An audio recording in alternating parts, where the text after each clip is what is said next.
Ucapiyationa Calhuatana, Gobierno Autónomo Municipal de Santiago de Huata, Bolivia, Marcata. Ucamaraqui, Municipalidad del Centro Poblado de los Uros, Chuyuni, Perú, Ancaja, Marcata. Masrua Chimpunta, Wayap, Gema, Amtawi, Ucamata, Capaypacha, Aymaras, Marcana, Caja, Chamancha, Sipjaraki.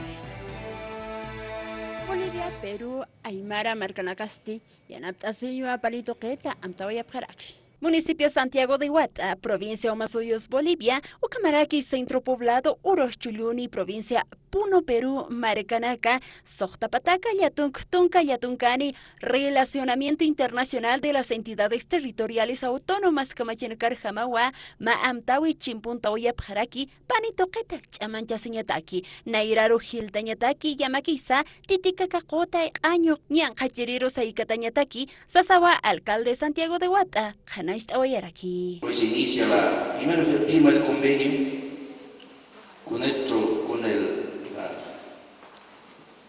Isla de Uros, municipio de Isla de Uros de Perú, en cuestión de trabajos, de turismo, educativo, nuestro cuidado del lago Titicaca, que añoramos todos que en este momento sufre una contaminación.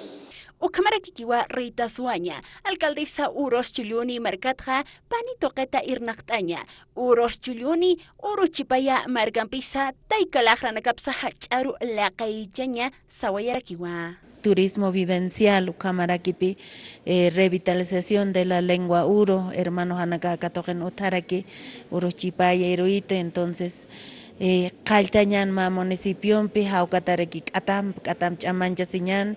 Tukuyañatakisti, David Choquehuanca, canciller del Estado Iriperiwa, Hayait Auyaraki, Paipacha Marcanacaruja, Pectawaya Pjatapata, Hacharu Saratañataki, Pachpa Aymara, Quechua, Masina Kamaja, Kikipa Sarawinakaru, Takinst Asaja.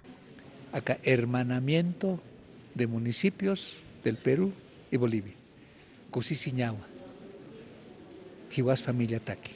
El Pechaja Pectawaya Pjarakiwa Irnakaña. Contaminación tukaya titikaka kotaru mantirina kata kampirosa huparakaja hichaja irna kañagua kalienta parkini ya tiawina sonia kispe cámaras takana Williams Wewa.